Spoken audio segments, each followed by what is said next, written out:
Welcome to Tradition and Sanity. Why Catholics Should Learn to Dance. Three authors, Dr. Kwasniewski, Dorothy Cummings McLean, and Julian Kwasniewski, respond to quote-unquote traditionalist arguments against dancing. We are pleased to welcome today to our Substack a guest writer, Dorothy Cummings McLean, who, together with Julian and me, will address a topic of some importance in traditional circles: the positive good of holding dances for Catholics of all ages, including unmarried young people. As a ballroom dance organizer, Dorothy is certainly well qualified to share her thoughts. Whatever you do, make sure you listen all the way to the end. You won't want to miss Julian's devastating refutation of our modern-day Jansenists. I'd like to set the stage by sharing some personal reminiscences and thoughts. A Healthy, Normal Social Recreation by Peter Kwasniewski. For full disclosure, I am not myself a talented dancer, nor have I kept it up over the years.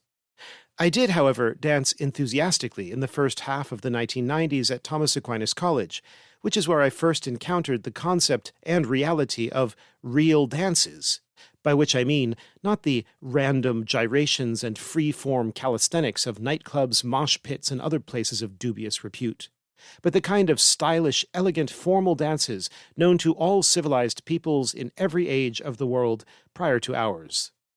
Country dances, line dances, waltzes, the Ländler, and even the swing, which is energetic and looser, but still social in character, not individualistic, and patterned, not free-form.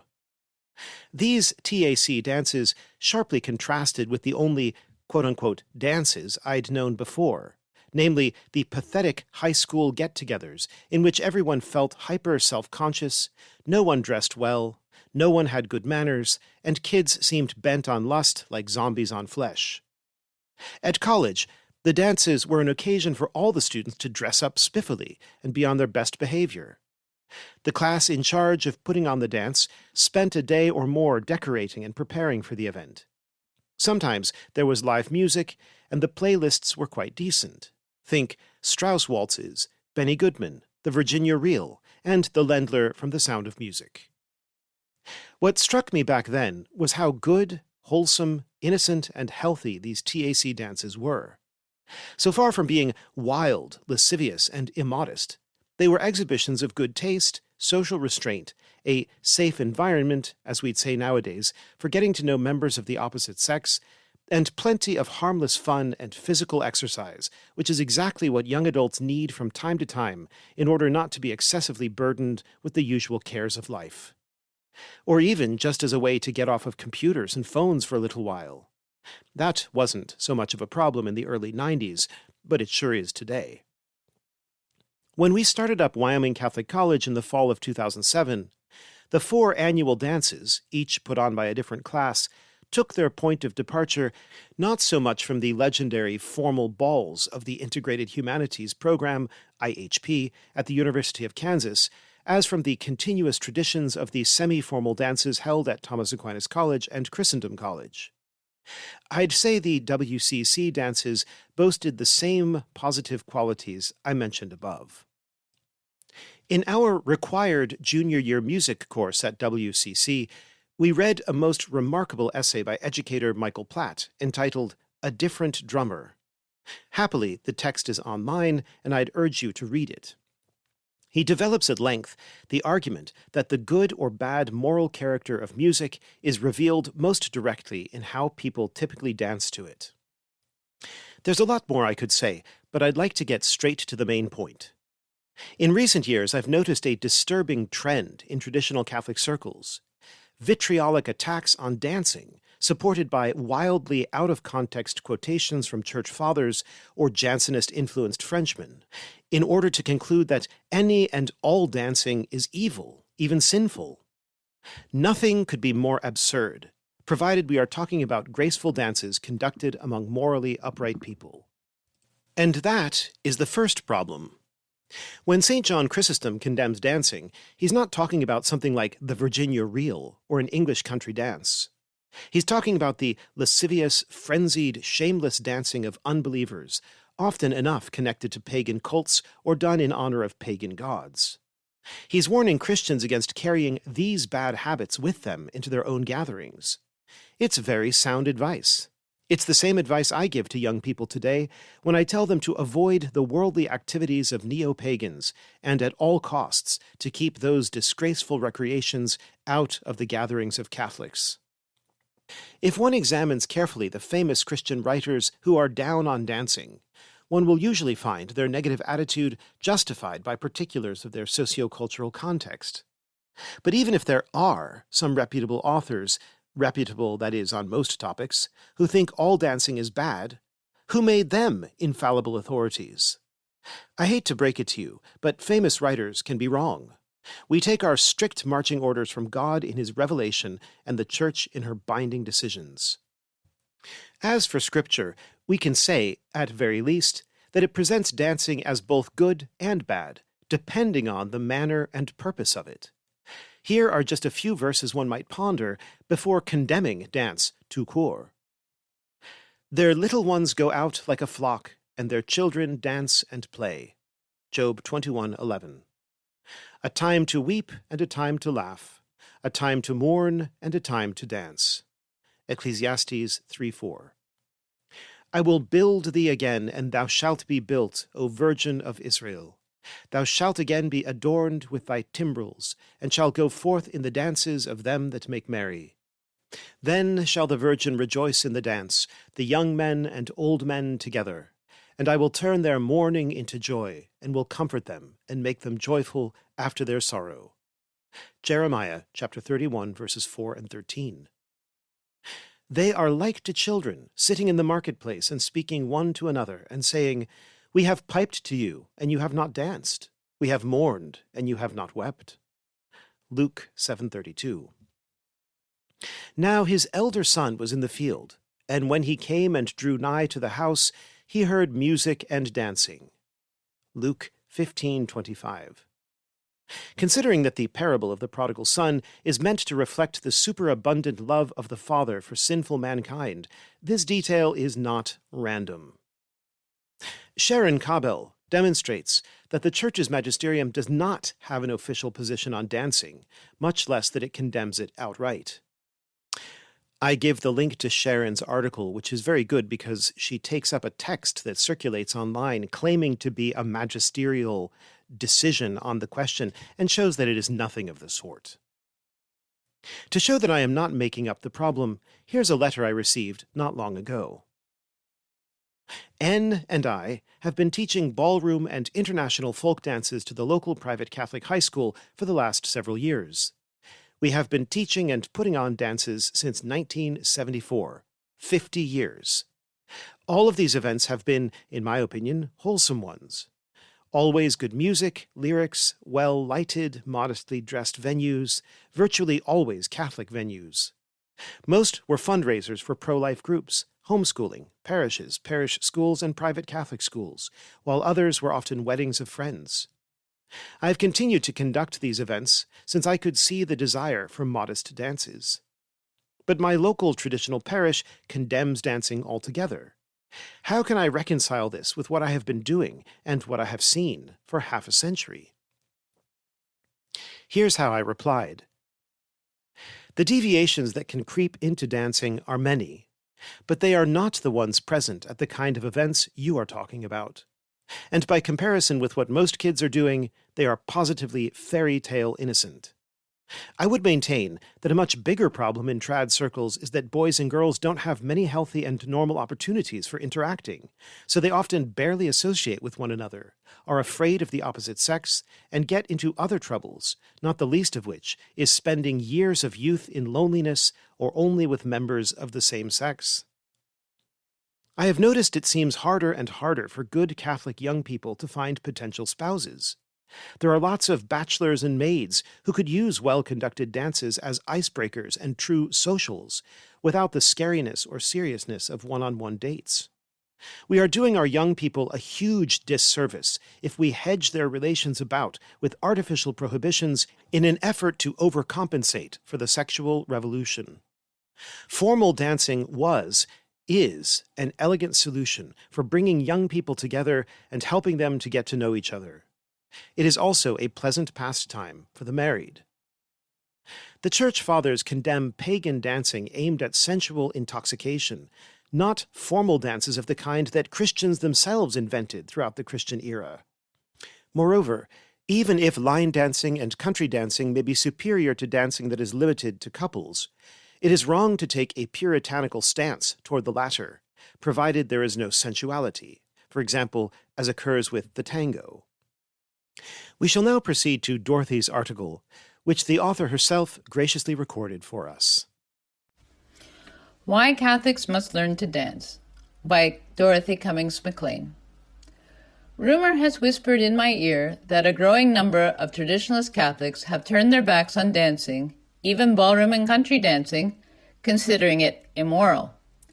They might, at best, dance with their spouse, fiancé, or the person who brung him or her, but that's it. None of this dancing with 13 different people at a Scottish ceilidh or ball, one after the other. This astounds me, for acting as if the good old dances were immoral and well-filled dance cards evidence of promiscuity is not traditional at all. In fact, it is the insistence on dancing with only one other person that our ancestors would have looked at askance. In Georgian Britain and antebellum America, married ladies considered past dancing age would sit on the sidelines and count how many times Mr. X danced with Miss Y. If it were more than twice, they would cluck and cackle like hens, and Miss Y would never hear the end of it. Meanwhile, it would be considered an extraordinary and tasteless spectacle if Mr. Z danced with Mrs. Z all night or emerged from the card room to dance with Mrs. Z alone. Of course, the more high-minded of our ancestors considered certain dances risque. One is the waltz, which broke the age-old convention of dancers merely holding their partner's hands or arms if they touched at all. In the original waltz, the gentleman encircled the lady's waist with his arm, gathering her up in a sort of half-hug. This shocked even Lord Byron, whose antics didn't give him the right to be shocked by anything, if you ask me. But in the ordinary social ballroom waltz, as it is danced today, the gentleman puts his right hand on the lady's left shoulder blade, and they keep a decorous distance. Yes, in competitive waltzing, such as we might watch on TV, dancers press their tummies together, and I can well understand traditionalist Catholics objecting to that. Indeed, there are many dances popular today that I wouldn't dance myself, including the tango, however much Mr. and Mrs. Vernon Castle protest in their 1914 book that the tango is perfectly refined. The Castles had their work cut out for them, for they were fighting two forces: the ridiculous and unrefined dances popular at the turn of the 19th and 20th centuries, like the bunny hug and the turkey trot, and the American clergymen condemning dancing tout court. Thus, their modern dancing contains many useful arguments I can use today. If we bar dancing from the world, we bar one of the supreme human expressions of happiness and exultation, the Castles observe. Very true. Who has not longed to dance a joyous jig despite not knowing the steps? The attempt to start a moral campaign against all modern dancing is destructive rather than constructive unless we offer something better in its place, they add. Since happy human beings cannot help but move to music, we must offer something better than the bumping and grinding of nightclubs. Waltzing, country dances, and swing dances are the something better I promote myself. The Castles add, many prominent citizens and some of our clergy have recently denounced modern dancing. Let us establish once and for all a standard of modern dancing which will demonstrate that these dances can be made graceful, artistic, charming, and refined. And they glided about in the form of the one-step known as the Castle Walk, which had become all the rage. As we all know, King David danced before the Lord, And before that, Moses' sister Miriam took a tambourine in hand and jigged with joy after escaping bondage in Egypt. There are other references to dancing in Holy Scripture too. The book of Ecclesiastes informs us that there is a time to mourn and a time to dance. Chapter 3, verse 4. The book of Jeremiah contains a promise from the Lord that the maidens shall rejoice in the dance, both young men and old together. Chapter 31:13. Psalm 149, verse 3, exhorts us to praise God's name in dance. Yes, I know all these texts have been used as justification to introduce ladies in leotards to prance and shimmy in front of the altar, as if Miriam herself stripped down to a body stocking and channeled Isadora Duncan. But not only is there a time to dance, there is a place to dance, and that's not the parish church. My argument is only that it's the parish hall. Of course, it was not unknown for Christians to dance together joyfully in churches or massive cathedrals, generally after finishing a pilgrimage. It just wasn't part of the most holy sacrifice of the Mass. Here's a text from the Red Book of Montserrat of 1399. Because the pilgrims wish to sing and dance while they keep their watch at night in the Church of the Blessed Mary of Montserrat, and also in the light of day, and in the church no song should be sung unless they are chaste and pious. For that reason, these songs that appear here have been written, and these should be used modestly and care taken that no one who keeps watch and prayer and contemplation is disturbed. I am particularly fond of one tune the Montserrat pilgrims sang as they danced. It begins, "We are hurrying towards death, we will sin no more." Meanwhile, the pilgrims performed their traditional circle dances with steps they had had to learn. They were not doing the twist or making up their own moves as they went along. In fact, those of us who are not taught to dance as children, that is, the group dances particular to our various cultures and societies, were robbed of yet another birthright.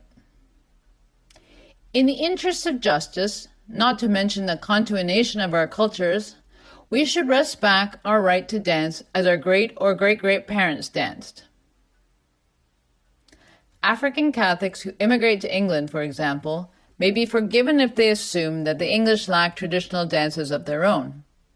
The contemporary English mind seems to find Morris dancing and maypoles the stuff of jokes, but there are any number of English country dances that Jane Austen certainly knew, and that aficionados, in the USA and Canada, as I know firsthand, continue. I mention England because so much of English culture is taken for granted and is therefore invisible or smothered under foreign imports like fish and chips. If it weren't for cricket and a sporting/social calendar involving horses, tennis, and royalty, I would be hard-pressed to list distinctively English things off the top of my head after ploughman's lunch, cucumber sandwiches, and 4 o'clock tea.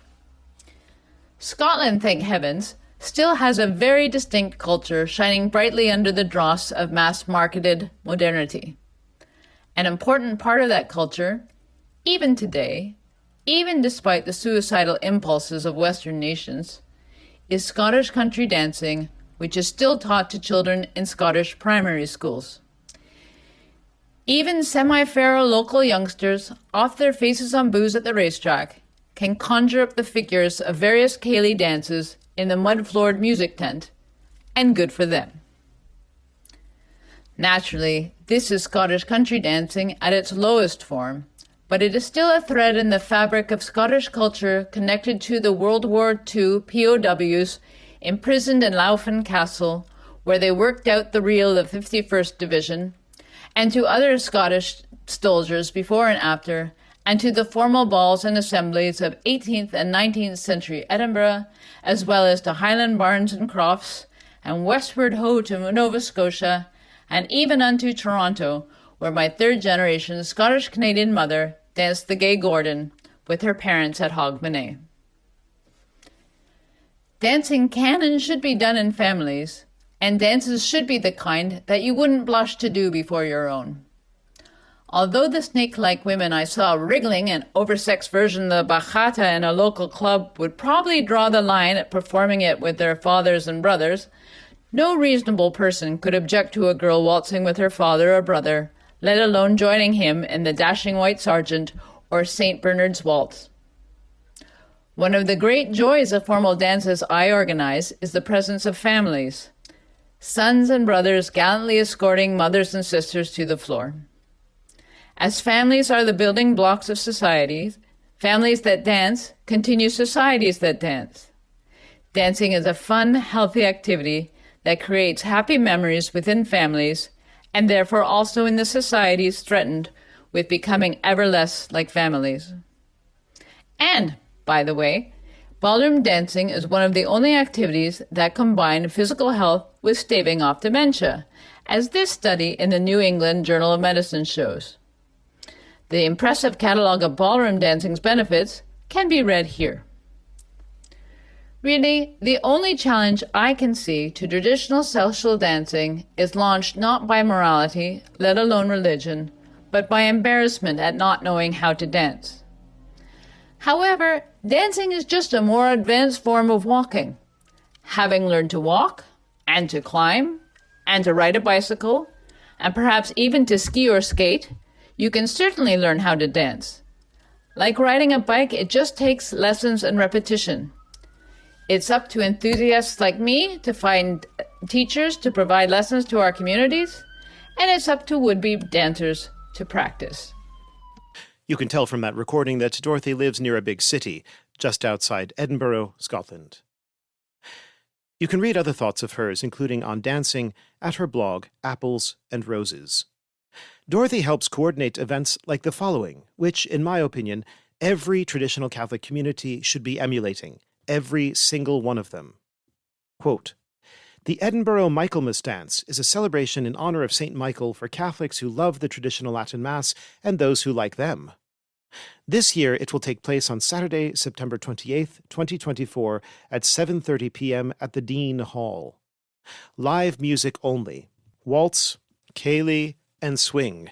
Black tie optional, which means wear a dinner jacket or Highland dress if you have it, but whatever is most formal in your closet if you don't.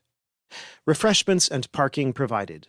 Tickets £20 for adults, £15 for teens, accompanied by a parent or parents. To purchase tickets and more information, contact Dorothy McLean." As Julian is not available to read his article, I shall read it for him. A Normal Village Experience by Julian Kwasniewski. I can second the thoughts shared above when it comes to a strange suspicion of dancing in traditionalist circles. It seems that it often stems from a lack of recognition that just because anyone can make a good or neutral action into an occasion of sin means both that they will and that the good or neutral action should therefore be forbidden to all. Sharon Cabell's Fact Check quotes a pamphlet which sums up the rad-trad take on dancing as sinful. It's worth quoting here and responding to each line. I have added the numbers to make it easy to identify each of the points I want to address. Quote, "Now what is the moral issue here? 1. The moral problem is unmarried young men and women dancing together in bodily contact, though the Vatican decree did not even make this distinction. 2. Married couples dancing with their own spouses is not a moral issue, but the unmarried morally cannot have a part in dances that have bodily contact. Most sins begin with an image in the imagination, bad thoughts. Have you ever had a bad thought that was hard to push away? 3. When there is also a physical image before the eyes, sin is even more likely. And when one can touch and handle that physical image, sin is very likely. 4. This is what happens in dancing." End quote. If you want to know where this train of thought leads, look to Islam and women in full burqa. This is not the normal village experience in Christendom. The normal village experience, which is what I'm striving for in my corner of the world, looks a lot more like Peter Bruegel's Village Dance. Be that as it may, the paragraph above reveals a significant case of psychological inflexibility and a view of the Church's moral teaching unnecessarily colored and caricatured by a moralistic OCD compulsion. To respond to each of these main points. Number 1. The moral problem is unmarried young men and women dancing together in bodily contact. This implies that unmarried men and women should never touch each other. I'd like to see someone argue that, but if they did, how could courtship ever include hand-holding, hugging, and kissing of any sort, on the hand, cheek, or lips? I'd be prepared to argue that it is permissible for engaged couples to kiss on the lips, but that is another topic. It's helpful to look at the question of physical affection between unmarried people as treated in Prummer's Handbook of Moral Theology. First published in 1921 and reprinted more recently, this is an international classic in moral theology. Look at his clear and reasonable take on physical affection between those contemplating marriage. Quote, Scholium, familiarity between persons of different sex. Such behavior is common between persons contemplating marriage and is frequently the source of sexual pleasure. The confessor should keep the following general rules before him. Number 1. If sexual pleasure is intended, such behavior is grievously sinful and therefore to be forbidden. This is clear from what has been said already. Number 2. If venereal pleasure is not merely not intended, but also strenuously avoided, mutual signs of affection are permissible, such as kissing, embracing, words of affection, and so on. Number 3. If this familiar behavior is occasionally, but not always, a proximate occasion of sin, it should not be forbidden immediately under pain of denying absolution, but the confessor should first inquire whether such acts are morally necessary. In these circumstances, the confessor should warn the penitent to refrain from anything which is the proximate cause of lust and to take the necessary precautions. If such behavior which gives rise to occasional sin is neither necessary nor really useful, the confessor should strictly forbid it. End quote. First of all, the sort of familiarity Prummer describes clearly extends to traditional dancing. And it is also true that, generally, all young men and women are persons contemplating marriage. Young men, if you are not dating or courting, you won't want to kiss or embrace your partner, but in order to eventually get a partner, you need to talk to young ladies. You have to learn how to be comfortable, courteous, and charming, how to socialize without awkwardness and be a true gentleman, a man who is gentle, and that means both attractive in a masculine way, able to dress up and comb your hair, able to give marks of courtesy with restraint, opening doors, etc., and full of a gentle social strength that makes women comfortable and happy to be around you.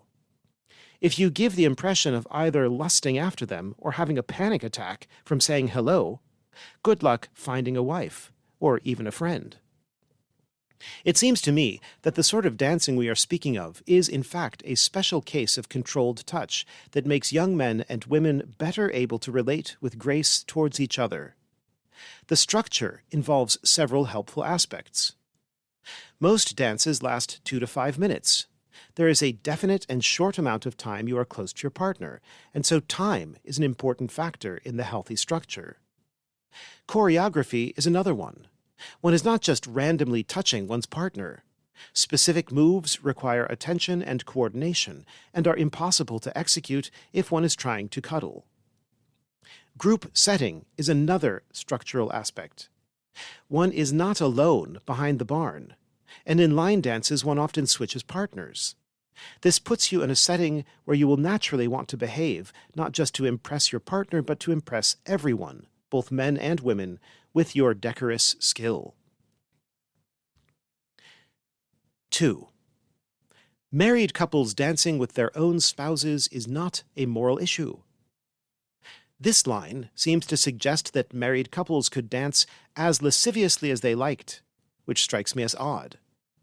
Obviously, there are plenty of ways of being affectionate that are permissible and good between married couples that decency and propriety forbid on the dance floor. If married couples started dancing like they were in the privacy of their bedroom, nobody would feel comfortable, even if they could consult their little moral notebook and check the box that says, "No moral issue."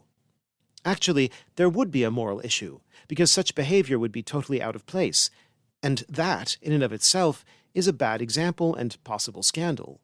So this whole distinction seems artificial and forced.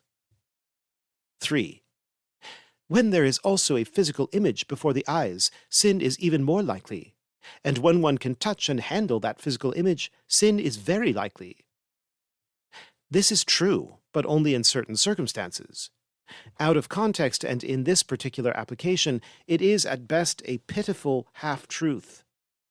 The author fails even to consider the fact that a young man tempted to lust in his imagination might find that interacting with a real woman outside of his imagination might actually help alleviate intrusive lustful thoughts by making the personhood of his opposite-sex interlocutor more real to him.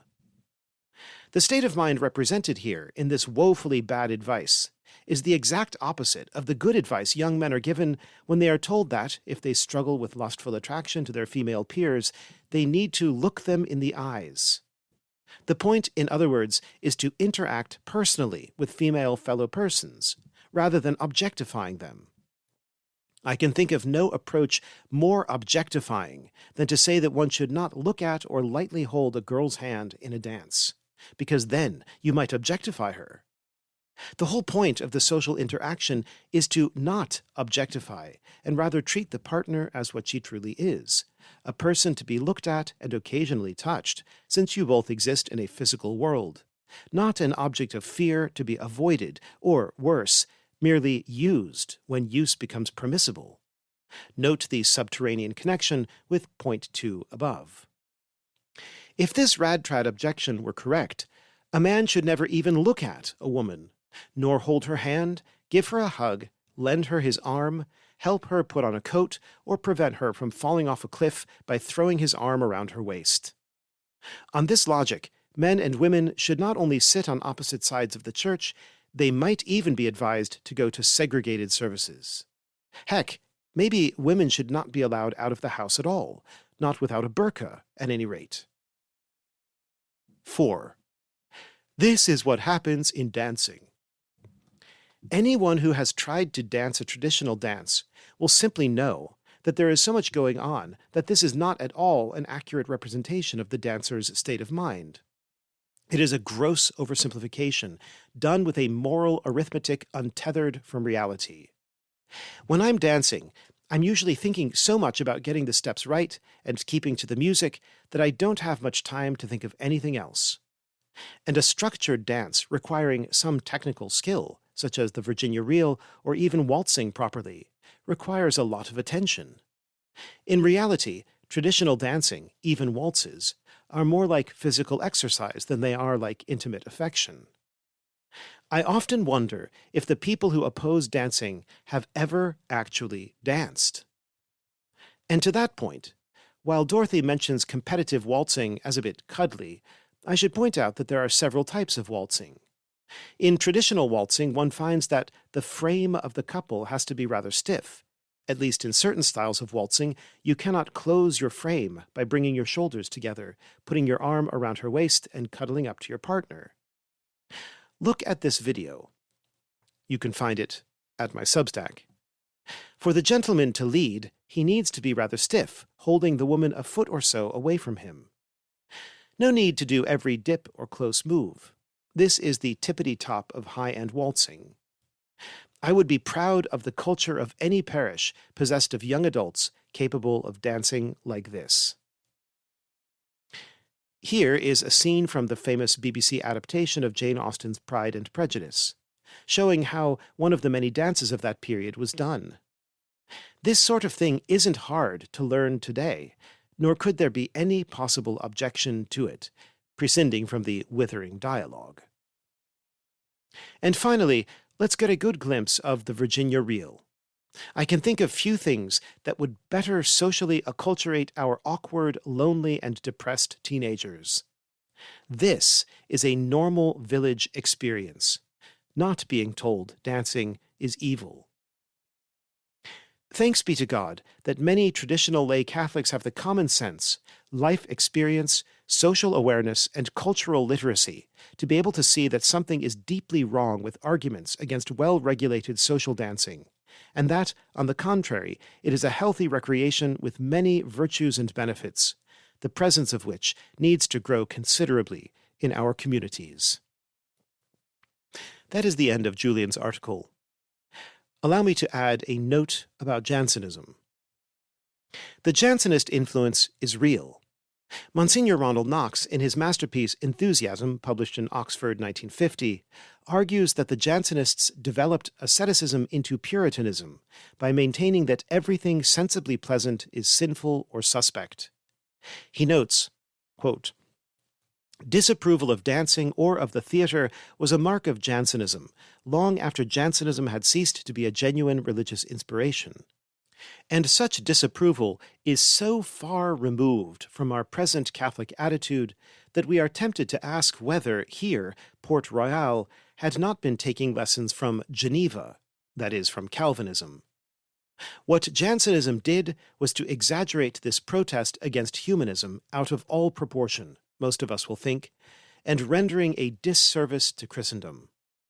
A counter-renaissance was needed, but not so violent a swing in the other direction." End quote. Thank you for listening, and may God bless you.